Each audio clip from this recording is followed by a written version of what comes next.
Aloha, Kupihea Wilson, no Honolulu mai au, no Hawaii kunia. Been going to Leeward for a little while now, a couple years, and I heard they had this writing competition going on. So I decided to enter a couple pieces, see how it goes. Fortunate to be able to take all the Hawaiian studies classes at Leeward. Good teachers, great knowledge, and definitely recommended to everyone. The poem I made called A Trouble in Paradise is actually based on the first song of resistance after the overthrow. According to Leilani Basham, this song was composed a mere 3 days after the overthrow on January 20th, and it's called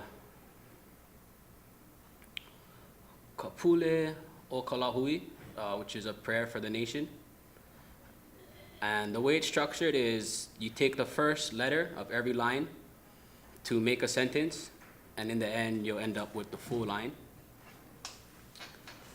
And it's just inspired by, when you learn Hawaiian studies, when you learn history, it's definitely not the brightest thing.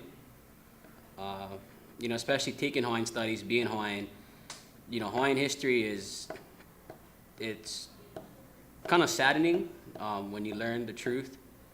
And taking Hawaiian studies here at Leeward, you walk out the door and the first thing you see is a bunch of military ships in the harbor, which kind of makes you want to fight more. And I just want to thank every single kupuna out there, past, present, and future, to those who died for this land so that we can all live on it. And mahalo nui. I would say to the next generation, just keep moving forward. Don't ever take that step back.